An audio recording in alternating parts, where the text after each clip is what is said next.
भागलपुर में इस वर्ष की दूसरी राष्ट्रीय लोक अदालत शांतिपूर्ण तरीके से संपन्न हो गई। लोक अदालत को लेकर भागलपुर व्यवहार न्यायालय में 22 बेंच, नौगच्छा में 7 और कहलगांव में 2 बेंच बनाए गए थे।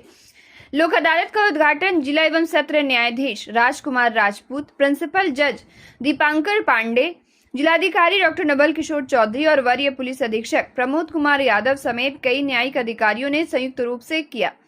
प्रिंसिपल जज दीपांकर पांडे ने बताया कि लोगों को त्वरित और सरल न्याय उपलब्ध कराने के उद्देश्य से लोक अदालत आयोजित की गई थी। उन्होंने कहा कि पहली बार ट्रैफिक चालान मामलों के निष्पादन के लिए जिला स्कूल में विशेष बेंच लगाया गया था, जिससे आम लोगों को काफी सुविधा मिली। राष्ट्रीय लोक अदालत में बैंक ऋण, बिजली बिल, पारिवारिक विवाद, दुर्घटना दावा और ट्रैफिक चालान सहित विभिन्न प्रकार के मामलों का आपसी सहमति के आधार पर निष्पादन किया गया। इनमें सभी तरह के सुलहनीय आपराधिक मामले, जिनमें एनआई एक्ट के केसेस भी सम्मिलित हैं।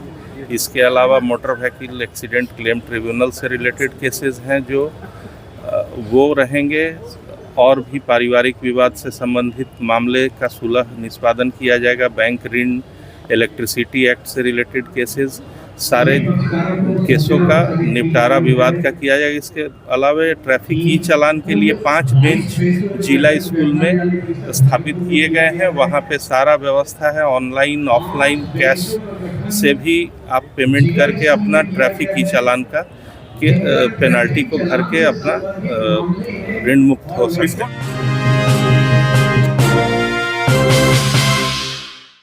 भागलपुर की लाइफलाइन माने जाने वाले विक्रमशिला सेतु के क्षतिग्रस्त होने के बाद आम लोगों की जिंदगी बुरी तरह प्रभावित हो गई है। पुल पर आवागमन बंद होने के कारण अब लोगों को गंगा पार करने के लिए नाव का सहारा लेना पड़ रहा है।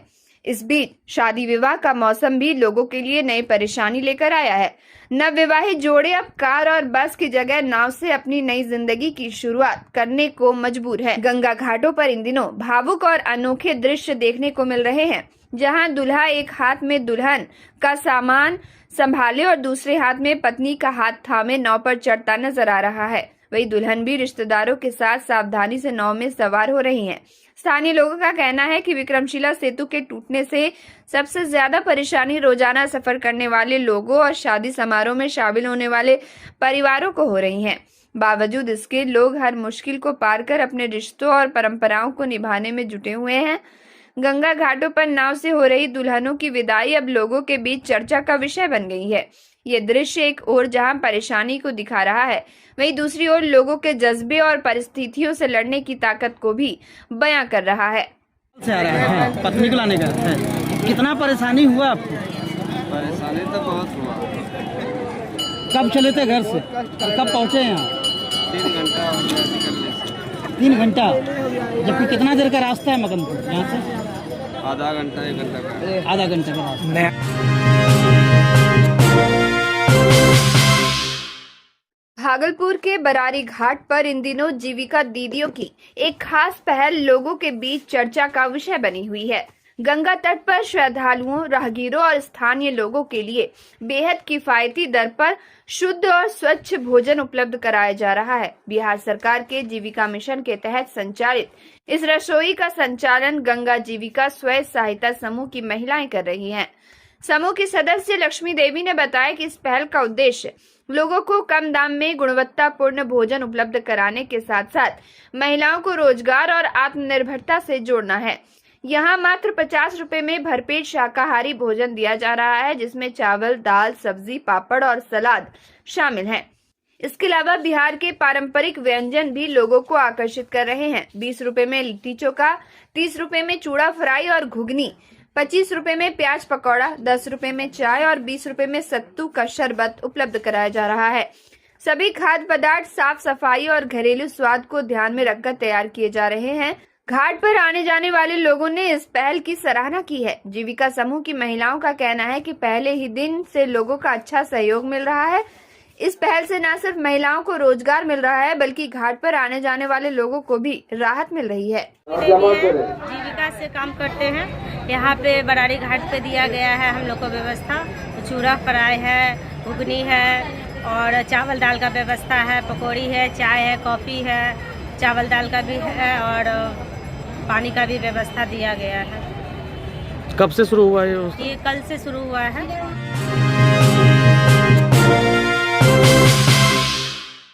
भागलपुर में विश्व थैलेसीमिया दिवस के अवसर पर मारवाड़ी महिला समिति की ओर से जागरूकता कार्यक्रम का आयोजन किया गया।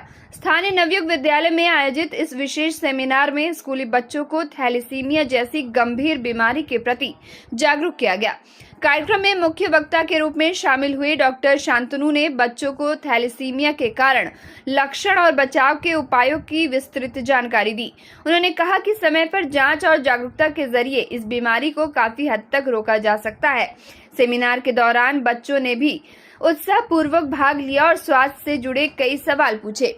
मारवाड़ी महिला समिति की अध्यक्ष संध्या महेश्का ने कहा कि समिति लगातार समाज में स्वास्थ्य जागरूकता को लेकर अभियान चलाती रही है। उन्होंने बताया कि थैलेसीमिया मुक्त समाज बनाने की दिशा में यह एक महत्वपूर्ण प्रयास है। कार्यक्रम की स्कूल प्रशासन और अभिभावकों ने भी सराहना की। लोगों का कहना है कि इस तरह के जागरूकता कार्यक्रम बच्चों और युवाओं को स्वास्थ्य के प्रति जागरूक करने में अहम भूमिका निभाते हैं। भागलपुर मारवाड़ी महिला समिति की सदस्यों ने एक स्थानीय स्कूल में इस कार्यक्रम को थैलेसीमिया के लिए बच्चों को जागरूक करने का एक सेमिनार रखा था, जिसमें डॉक्टर शांतनु ने हमें बहुत अच्छी तरह से अवगत कराया, उन्हें बच्चों को जागरूक किया। बच्चों ने भी बहुत ध्यान से सारी बातें सुनी।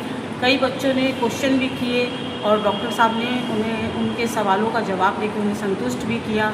और इसके लिए मैं स्कूल को भी धन्यवाद बोलती हूँ, बच्चों को भी और डॉक्टर शांतनु को भी।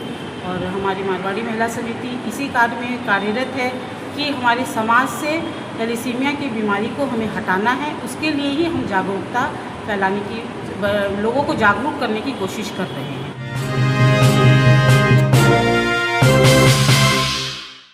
भागलपुर शहर में खाने पीने के शौकीनों के लिए अच्छी खबर है। राधा रानी सिन्हा रोड स्थित PNT कॉलोनी के पास आज संवाद संसार रेस्टोरेंट का भव्य उद्घाटन किया गया। राधा रानी सिन्हा रोड स्थित PNT कॉलोनी के पास आज स्वाद संसार रेस्टोरेंट का भव्य उद्घाटन किया गया।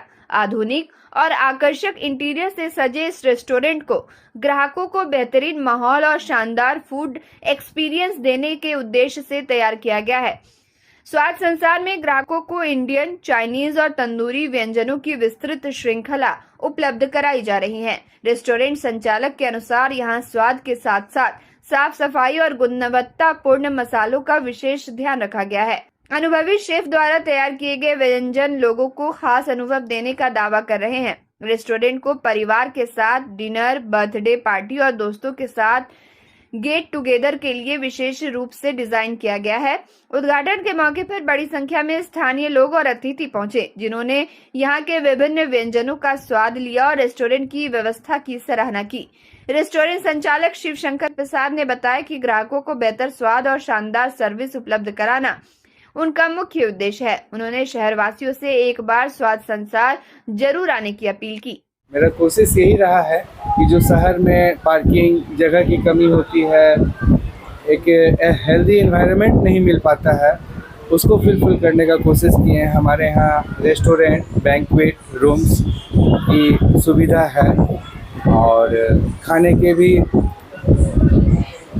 आइटम्स में मैंने कोशिश किया है कि शहर के बेस्ट से बेस्ट शेफ को बुला करके अच्छे से अच्छे तरीके से उसका प्रिपरेशन जितना बढ़िया तरीके से हो सके, मैंने सारे इंग्रेडिएंट जो फूड में डाले जाते हैं वो भी मैंने कलकत्ता से परचेज करके मंगाया है कि कोई यहाँ तो हर चीज़ मिल नहीं पाता है। तो ये सब चीज़ का मैंने पूरा ध्यान रखा है। इस बार ये मेरा दूसरा प्रतिष्ठान है।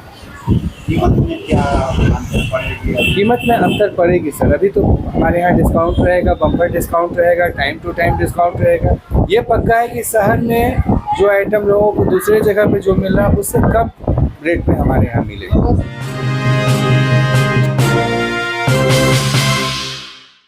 भागलपुर में विक्रमशिला सेतु क्षतिग्रस्त होने के बाद गंगा पार आवागमन पूरी तरह नाव पर निर्भर हो गया है। बढ़ती भीड़ और नाव में ओवरलोडिंग की आशंका को देखते हुए सामाजिक संस्था जीवन जागृति सोसाइटी ने बरारी गंगा घाट पर जागरूकता अभियान चलाया।